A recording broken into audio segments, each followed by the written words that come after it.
السلام عليكم ورحمة الله وبركاته. مرحبا بكم في قناة الأسرة للطبخ والوصفات الطبيعية. اليوم إن شاء الله نقدم معكم كعك آسفي. الكعك الكبير اللي نديروه كدوز أتاي ولا في الأفراح والمناسبات. غادي نقدم معكم هاد النوعية سامبل، بلا رشم، بلا زواقة، بلا إضافات. وتبعوا معايا المقادير مضبوطة.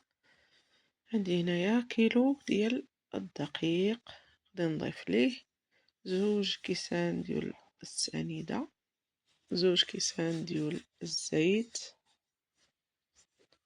1 ساشي ديال الفاني، 2 خمارات،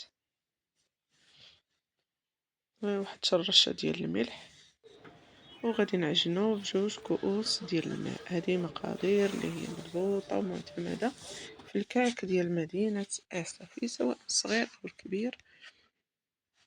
كتكون بعض الاختلافات ولكن هذه هي اللي معروفة كمقادير اللي هي عادية كيستعملوها الحلاويات. فغتبعوا معايا، غادي نقدم معكم واحد الحلاوية وغتوريكم الأسرار ديال الكعك المسفيوي. كذلك غتوريكم بعض الأنواع ديال الرشمات أو النقشات ديال الكعك. ما كانش عندنا الوقت يعني اللي غادي نديرو جميع الرشمات، ولكن في فيديوهات مستقبلا ان شاء الله غادي نوريكم بعض الرشمات اللي كيكونوا رائعين جدا، وهكا كيكونوا بالشوكولاته وكيجوا الرشمات منوعين. فغادي نطحنوا الكعك في البدايه في الماكينه الخاصه ديالو، الماكينه ديال الكعك، وغادي ننزلوه بحال هكا حرابل بحال هذا الشكل. وتبعوا معايا كيف غتقول الحلاويه في النصائح ديالها. هذه الرشمه الاولى.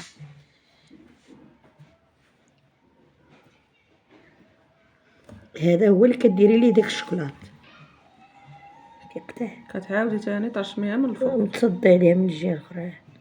كل هذه وحده فيه خدمه مضوبله. كتصدي عليها هك شتيه.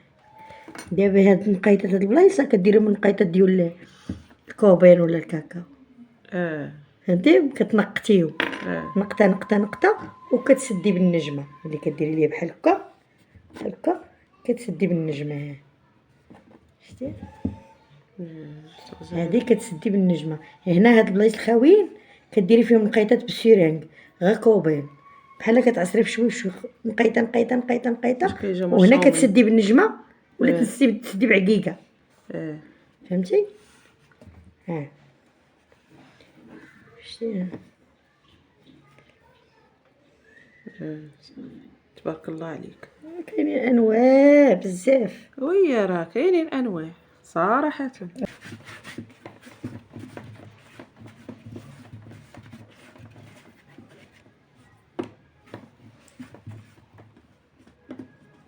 العجينه راه كطحنيها وتعاودي طحنيها.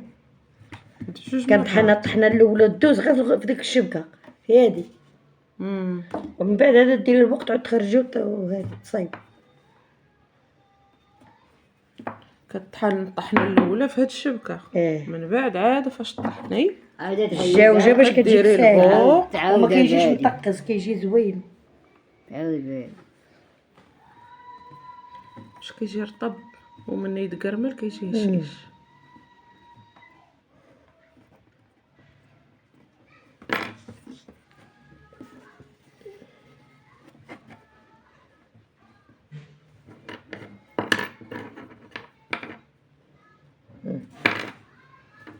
الله يعطيك الصحة.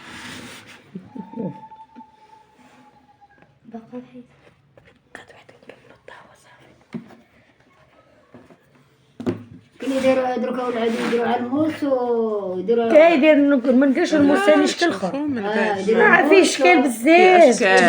يديروا عليه داك بالفلان وفي اشكال، وكاين المبروم وكاين المبروم ديال الشكلاط دايز عليه سينته ديال الشكلاط. هو كنصايبو.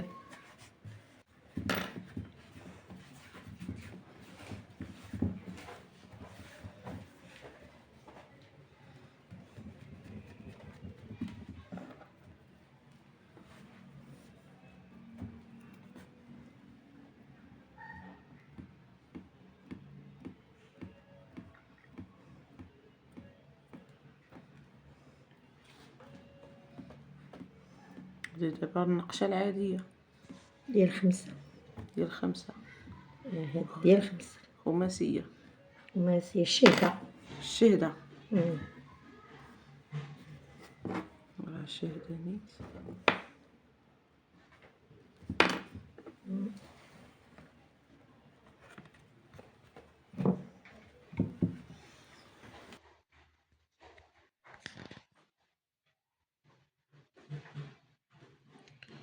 وصافي كيف كتشوفوا هاهي قربت تعمر الطاوة الثانية وغنوريكم الطاوة الأولى حتى هي نفس الشكل ونفس القياس نفس الخدمة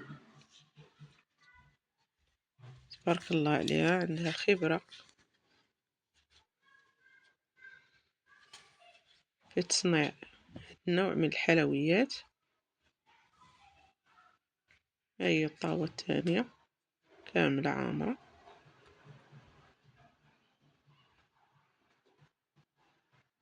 ونتمنى نكون قربتكم شوية من هذا النوع من الكعك المسفيوي الرائع اللي كيجي رائع في الحطة وكيجي مقرمل وكيجي لذيذ بزاف وما تشبعوش منه. شهيتكم طيبة، ما تنسونيش من لايك إذا عجبكم المحتوى، مزيدا من الدعم والتشجيع باش ننزل فيديوهات أخرى إن شاء الله.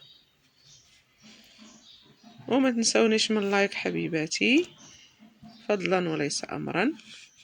بارك الله عليكم، شهيتكم طيبة وإلى اللقاء مع وصفة أخرى إن شاء الله.